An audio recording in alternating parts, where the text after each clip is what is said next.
The sound of footsteps shattered the morning silence. Samuel was out of breath by the time he reached the monastery, his heart pounding harder than it should for a man his age. His hands trembled as he steadied himself against the old wooden gate, his knuckles white from gripping too tightly. He had climbed the steep mountain path before, but never like this, never with a storm raging inside him. The 73-year-old retired school teacher had spent his life teaching others how to think clearly, how to seek wisdom, how to learn from the past. And yet, standing here, staring at the small figure of Master Lian Hua by the stream, Samuel felt like a student again, lost, uncertain, and desperate for answers. "Master," he called out, his voice raw, uneven. "Please, I need to speak with you." The old monk did not move immediately. He simply sat there, listening to the stream as if it had all the answers Samuel was searching for. When he finally turned to face the old man, his expression was unreadable. Samuel took a shaky breath. "I cannot escape it." The monk raised an eyebrow. "Escape what?" Samuel swallowed hard. The words clawed their way up his throat like something alive, something that had been buried for decades but refused to stay hidden. "My past," he whispered. "The weight of it is unbearable." His voice cracked, but he forced himself to continue. "I have spent my whole life believing that time would heal everything, that the past would eventually loosen its grip on me. But it hasn't.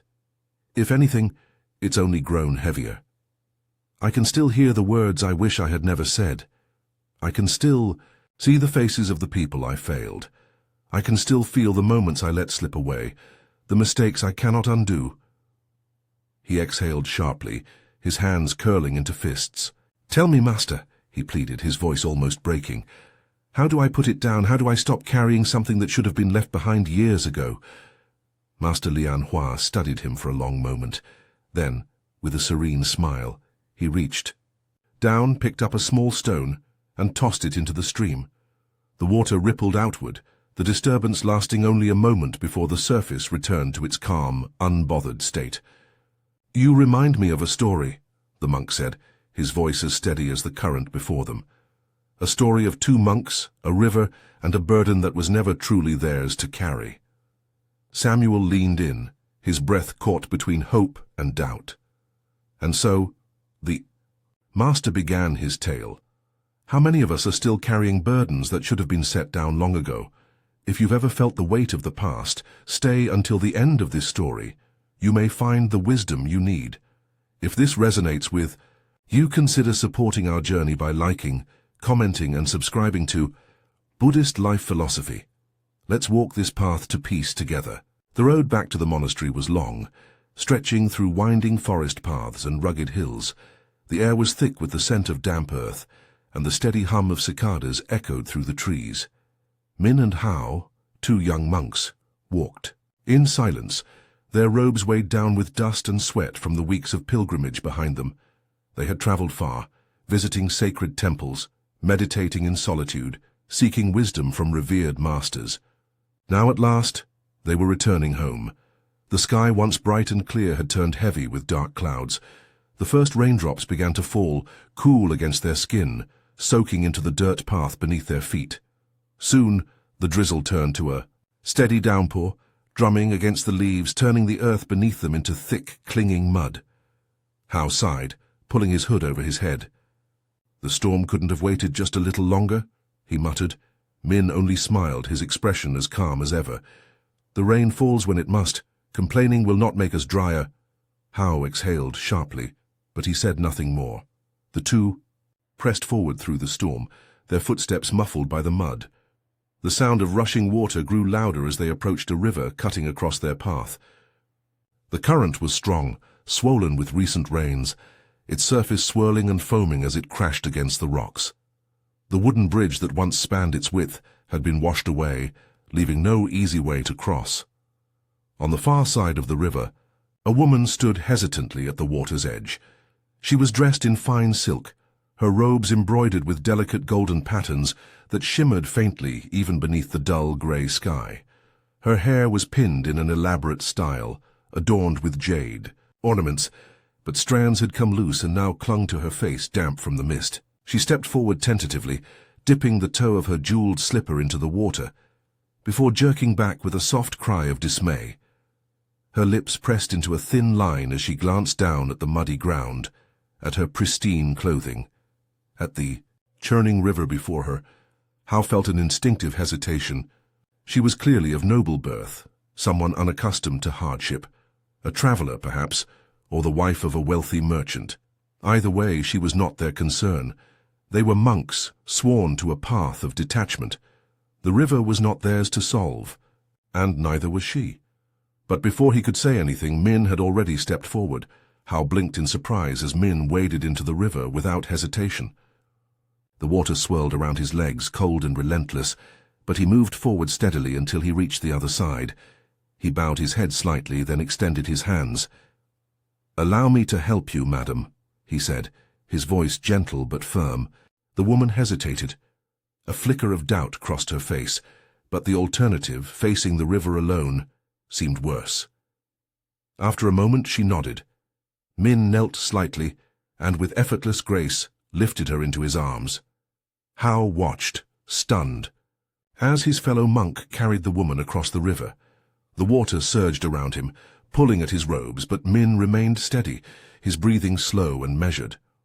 He moved with a quiet strength, as if the weight in his arms was nothing, as if the river itself bent to his will. When they reached the other side, Min set the woman down gently. She adjusted her robes, smoothing the fabric where it had been creased. Then, without a word, without so much as a glance of gratitude, she turned and walked away into the mist. Min made no comment. He simply straightened his robes, adjusted the strap of his satchel, and continued walking. Hao, however, could not move. He stood frozen, the shock of what he had just witnessed pulsing through him like a drumbeat.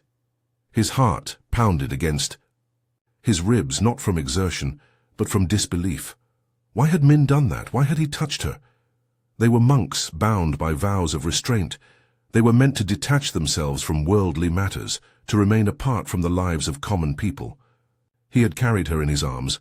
Was that not against the very teachings they followed? He swallowed hard and hurried after Min, but the thoughts swirled relentlessly in his mind.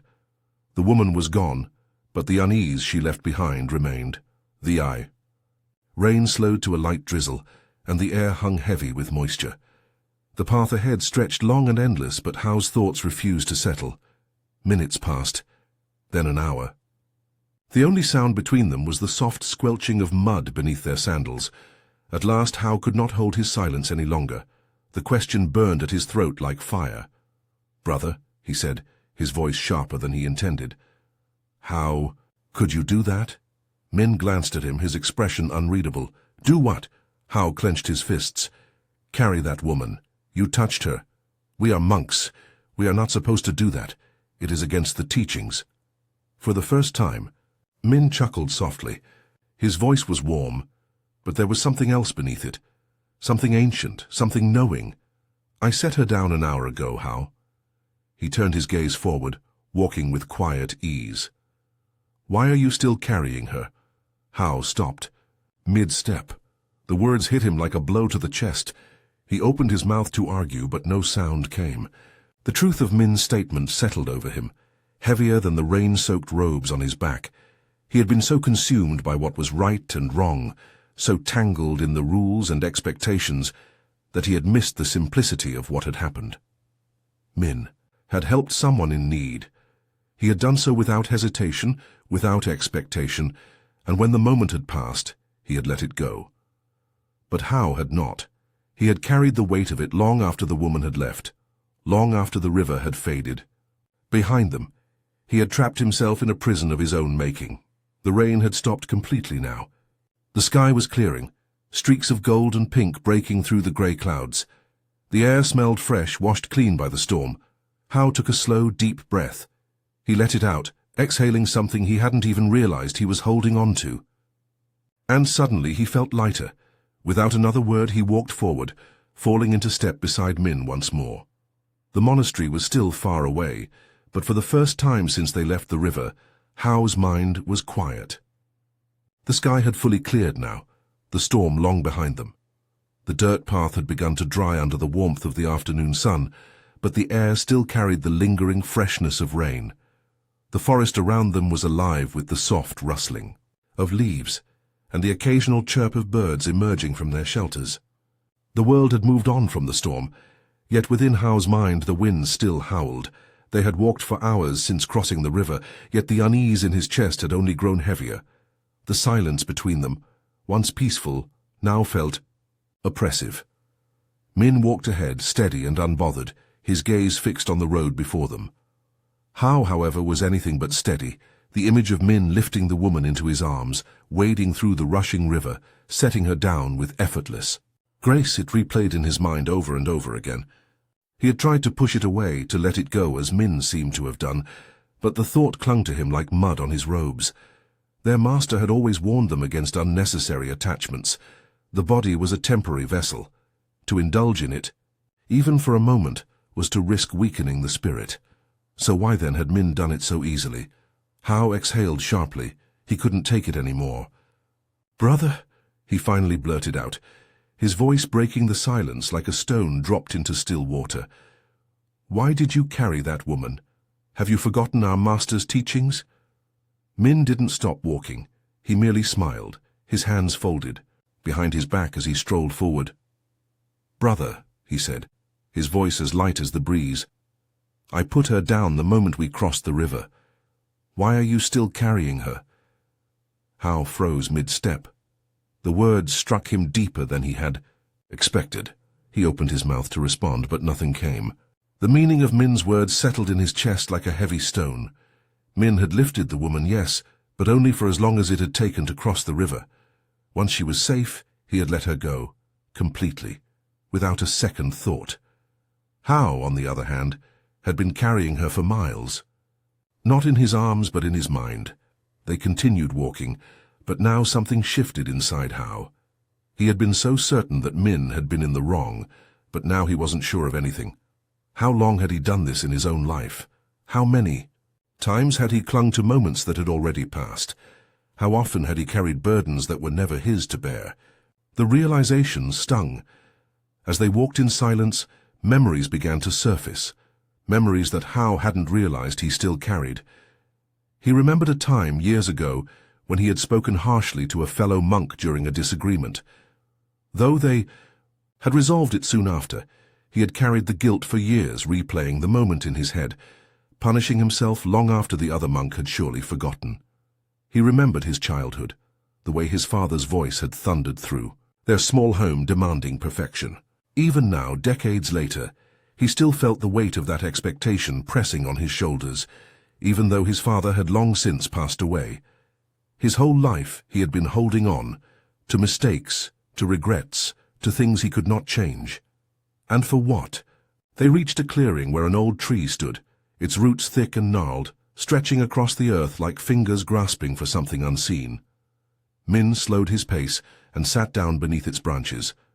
Without a word, he gestured for Hao to sit beside him. Hao hesitated, then lowered himself onto the ground. His body was tired, but his mind was even more exhausted. Min picked up a small stone and rolled it between his fingers. "Hao," he said, his tone gentle. "Do you know what suffering truly is?" Hao swallowed. "Pain?" Min shook his head. "Pain is natural. It comes and goes just as joy does. Suffering, however, is when we refuse to let pain go." He held up the stone. "If I squeeze this rock in my hand, it will not hurt me at first. But if I hold it, for hours, days, the weight does not change, but my hand will cramp, my muscles will ache. The pain will be because of my refusal to let go, not because of the stone itself." He then opened his hand, letting the rock tumble to the ground. "But the moment I release it, my suffering ends." Hao stared at the rock, his heartbeat loud in his ears. Min smiled knowingly. "You have been holding a great many stones, my friend." The words felt like they were peeling something away inside Hao layer by layer, revealing something raw and fragile beneath. His whole life, he had held on to things that no longer served him. Mistakes, expectations, disappointments. He had let them define him, let them weigh him down.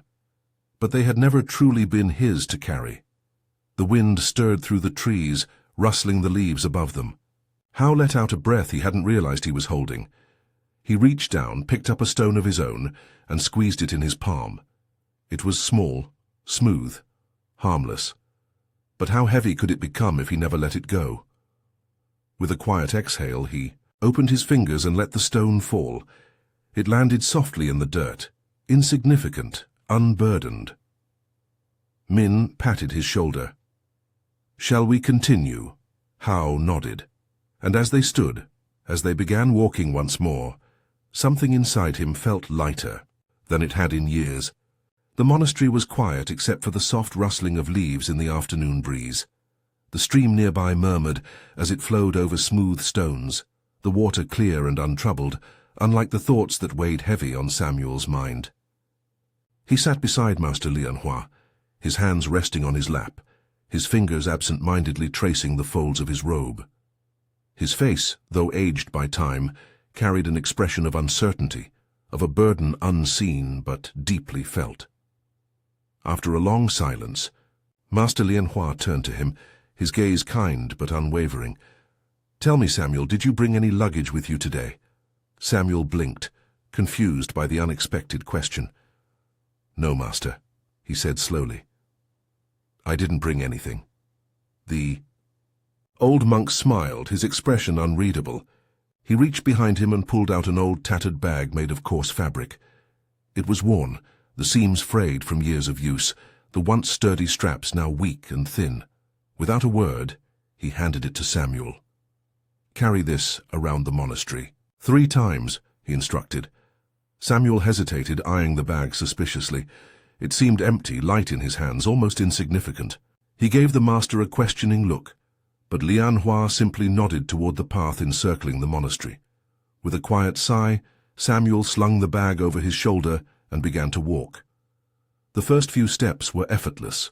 The bag barely weighed anything at all, swinging gently against his back. He let his mind wander, thinking about their conversation, about the story of the monks and the river. The lesson was clear, wasn't it? Let go of what no longer serves you. But how? How did one simply release a lifetime of regret? As he completed the first lap, something strange began to happen. The bag, which had felt nearly weightless at first, now seemed heavier. It pressed down on his shoulder, the strap digging into his skin.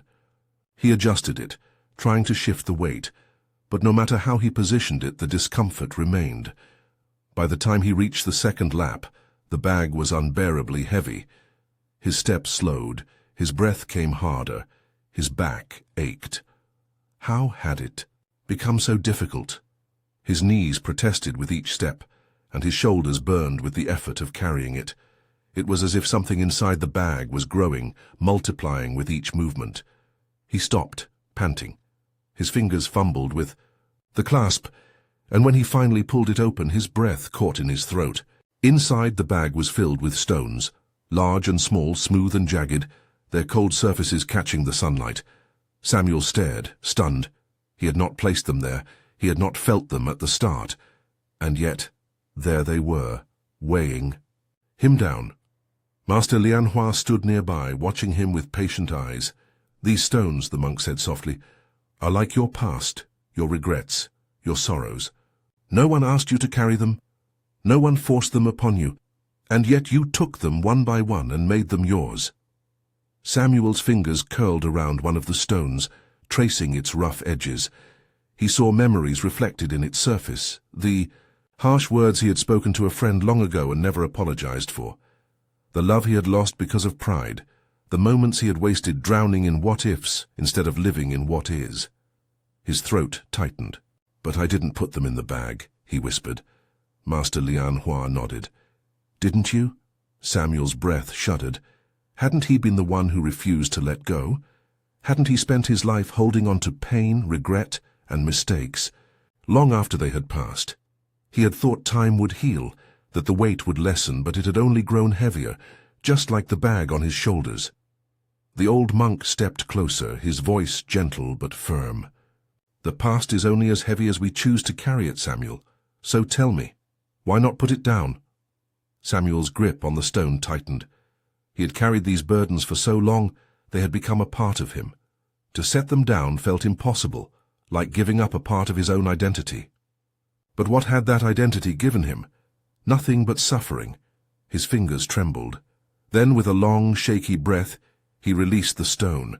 It fell into the dirt with a dull thud, small and insignificant against the vastness of the world. Something inside him cracked open. One by one he pulled out the stones, his hands steady, his heart growing lighter with each one he let go. Some were small, representing fleeting regrets, the careless words, the missed opportunities. Others were heavy, deeply embedded wounds he had nursed for years. But in the end, they were all just stones. By the time the bag was empty, tears had begun to fall. Not out of sadness, but relief. He straightened, wiping his face with the back of his hand. The bag, now weightless, slipped from his shoulder and landed softly on the ground. Master Lian Hua smiled. "Tell me, Samuel, do you feel lighter?" Samuel let out a breath. It felt different. He wasn't sure if the memories would ever fully disappear, but they no longer had the same hold over him. They no longer controlled his steps. "I do," he whispered. "I really do." The old monk chuckled. "Good. Now, let's have some tea." For the first time in years, Samuel smiled. The road back to the monastery stretched ahead, but this time his steps felt free. Samuel stood motionless, feeling the unfamiliar lightness in his body. His shoulders, which had carried the invisible weight of regret and sorrow for so many years, felt as if they had finally been released from chains he had unknowingly forged himself. His breaths came easier, deeper, as if the air had more space to move within him. He looked down at the empty bag at his feet, then at the scattered stones lying in the dirt, fragments of a past he had carried for too long. He crouched down and picked up one of the stones, running his fingers over its rough surface. This one perhaps represented the regret of harsh words spoken in anger. Another, larger and heavier, could have been the disappointment of lost opportunities. There were so many small ones, sharp ones, heavy ones. For decades, he had thought these burdens were part of him, that he had no choice but to carry them. But now, standing in the fading golden light of the setting sun, he understood the truth. The weight had never come from the past itself. It had come from his refusal to let it go. With a quiet sigh, he let the stone slip from his fingers. It landed among the others, insignificant in the vastness of the world. The past was still there, but it no longer had to be carried. Master Lian Hua observed him with a knowing smile, his hands folded inside his robe, his presence as steady as the mountains surrounding them. Samuel turned to him and bowed deeply, not just as a sign of respect, but as a gesture of profound gratitude, for the lesson, for the wisdom, for the freedom he had been given. "I think," Samuel said, his voice steady yet filled with emotion, "that today I have finally learned how to put down what no longer serves me." Master Lian Hua nodded, his eyes warm with approval. "Then you are already lighter than when you arrived." Samuel straightened, feeling an unfamiliar yet welcome peace settle within him. He had spent so many years tangled in memories, shackled to his regrets, believing that by holding on to them he was honoring them. But he realized now that honoring the past does not mean living in it. It meant learning from it, carrying the wisdom but leaving behind the weight. A soft breeze drifted through the monastery grounds, rustling the trees, as if the world itself had recognized the shift within him. The golden hues of the sunset painted the sky in brilliant strokes of orange and deep indigo, casting long shadows that stretched across the earth. The light was changing, and so was he. As he turned to leave, he glanced once more at the pile of stones. They were still there, unchanged, just as the past would always be. But they were no longer his to carry. With a final breath, Samuel stepped forward, this time not toward the past, not weighed down by what had been, but toward the life that still awaited him. The sun dipped lower behind the hills, and in its light, a new beginning unfolded. How many of us are still carrying burdens we no longer need? How often do we hold on to pain, regret, or anger, believing they are part of who we are? The truth is, we can choose to put them down. We can choose peace. If this story has touched you, take a moment to reflect.